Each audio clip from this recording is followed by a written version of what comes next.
Cambodian genocide, one family's story. "Daddy's home," Tran explains. The 3-year-old Cambodian little girl bounds down the stairs to see her father coming home from work. Her father walks in tired from his day, but happy to see his family. Tran's mom walks in from the kitchen and hugs her husband. Life is great for Tran and her family. Her mother is expecting a child and life is prosperous. Meet the family. Tran is a Cambodian girl, age 3.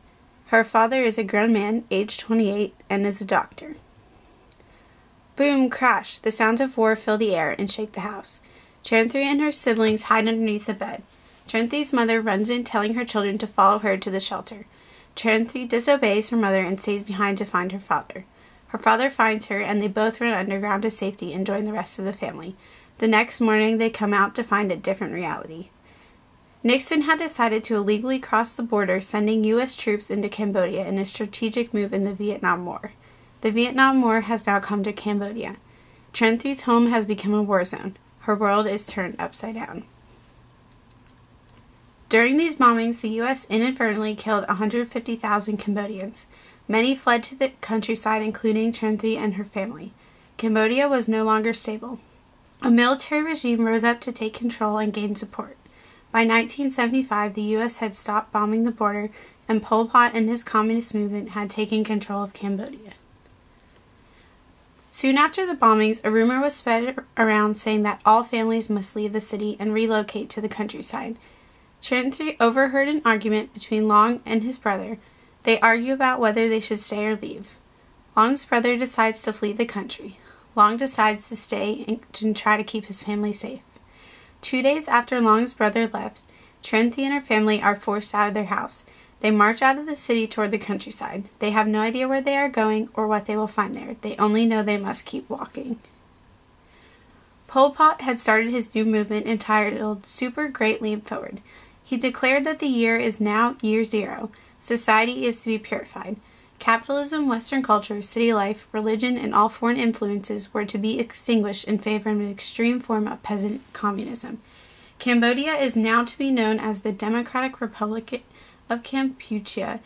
Under Pol Pot's rule, Tran and her family were forced to leave the city and restart life in the countryside. All Western influences were removed from Tran's life. Medical care was scarce. Every person now worked for the common good on farms. What is life like now? After 3 days of walking, Tran and her family reach the countryside. They are told if they walk 3 more miles, they will find a camp where Tran's grandparents have a home. Long decides to keep his family moving and continue on to the grandparents' house. When they arrive, everyone is overjoyed to see them.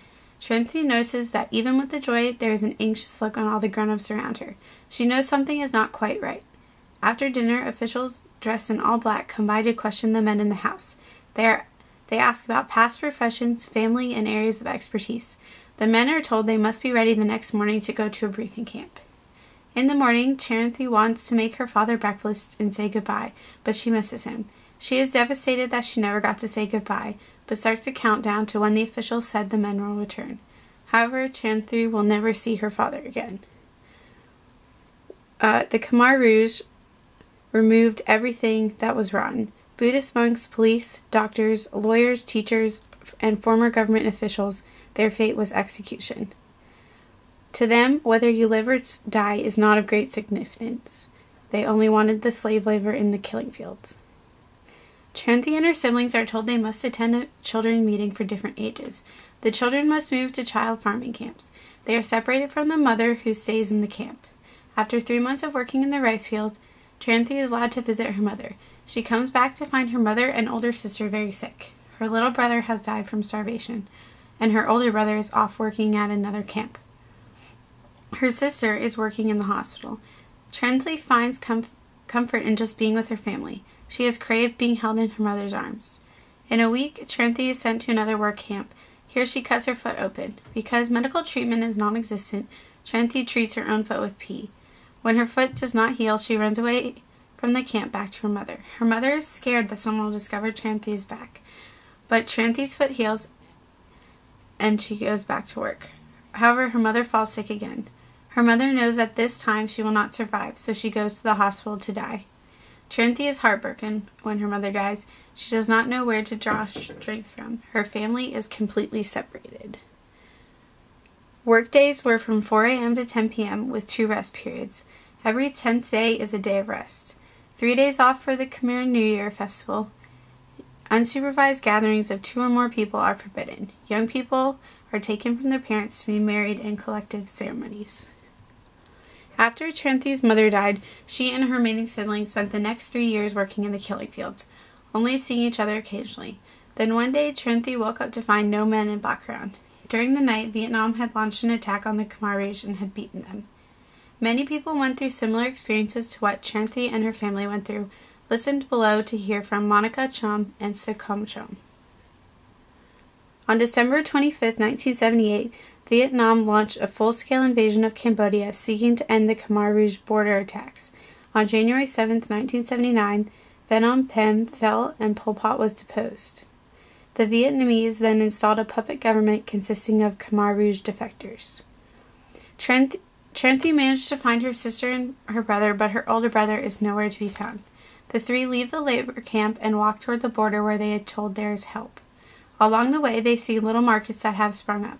Without the oppressive communist Khmer Rouge, free trade and capitalism has begun to sprout again. Trinity and her siblings start a waffle-making tent to try to make a living. When they reach the border, they find their older brother.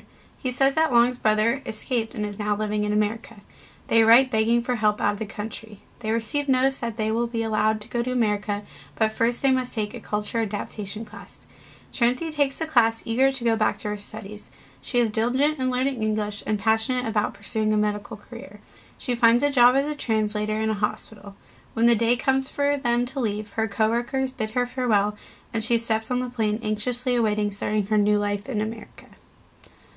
4 years of torture, 20,000 people were forced into giving false confessions and later executed.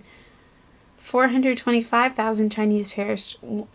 Best estimates are that 1.7 million perished. Families were torn apart and survivors were left with nothing to build a life on. Pol Pot retreated into Thailand with the remnants of his Khmer Rouge army and began a guerrilla war against the succession of Cambodian governments lasting over the next 17 years. After a series of internal power struggles in the 1990s, he finally lost control of the Khmer Rouge. In April of 1998, 73-year-old Pol Pot died of an apparent heart attack following his arrest, before he could be brought to trial by an international tribunal for the events of 1975 to 79. Trinity Him went on to lead a successful life in America. She earned her bachelor's degree in biochemistry from the University of Oregon, and she later worked under Dr. William H. Sack researching on the Khmer Adolescent Project, a study on post-traumatic stress disorder and Cambodian youth who survived the Khmer Rouge. She is now working to convert her book When Broken Glass Floats into a movie. She also gives inspiring lectures to youth, educating them about Cambodia and the Khmer Rouge. Recognition, Memory, and Justice. On November 21, 2011, the trial of 4 former Khmer Rouge leaders started. This is a UN-backed tribunal, and opening hearings were on November 21st. Evidence presentation begins on November 28th. The defendants are Brother Number 2, Nguyen Chi, Lang Trith, a former social affairs minister, Lang Seri, and former head of state Q Simpon.